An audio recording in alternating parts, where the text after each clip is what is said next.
Days after the Metropolitan Police announced that they'll be doubling the use of facial recognition technology in parts of London, one man who was wrongly identified by them is taking his case to the High Court.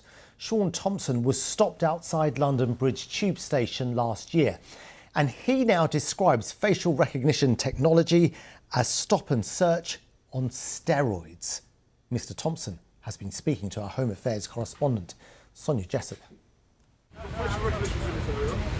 This was the moment Sean Thompson was stopped by police near London Bridge last year. Live facial recognition cameras had scanned his face and flagged him as a wanted man. But the suspect police were looking for wasn't him.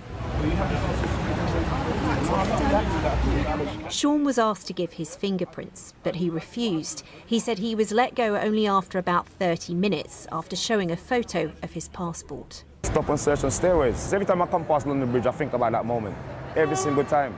Sean was stopped as he returned from a shift with the group's Street Fathers. They do outreach work, trying to protect young people from violence.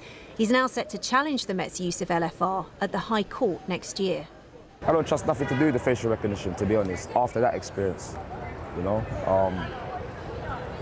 I can only imagine the amount of damage it would do to other people if he's making mistakes with me, somebody that's doing work for the community. LFR maps a person's unique facial features, then matches them against faces on watch lists. The Met says it's using it to target wanted offenders. And if you're not wanted, your data will be immediately and permanently deleted. But privacy campaigners bringing the case alongside Sean are alarmed. Yeah, the Met Police have ramped up the use of live facial recognition in an extraordinary fashion in the last couple of years. And so Sean's legal challenge is such an important opportunity for the government and the police to take stock of how the technology is spreading across London in a really unaccountable fashion. The Met says it can't say much on this case due to the ongoing process, but is confident its use of technology is lawful. Last week, the Commissioner announced plans to double the use of LFR across London and told me it's helping them check up on registered sex offenders. This helps to stop them, and we found people who are breaking their conditions. They've got phones they shouldn't have there. We had one case where a man was walking somebody else's child to school and she didn't know he was a registered sex offender. This is really powerful stuff that's making London safer. So where did it happen? Right before the Cafe Rossi. Sean says he's worried about LFR being used in communities where trust in police is already low. He says he sees this in his own work. We are doing a role, right? Where the community trusts us and not the police. I believe, again, we don't need machines for that. Human contact. The case is due to be heard at the High Court in January. Sonia, that case, how significant is it? Well, I think it is significant. However you feel about LFR, whether you think it's for good or for bad, given the Met is using it more and more, I think this is significant. Campaigners say it's the first time that a case of misidentification has gone before the High Court, so a chance to test how it's being used.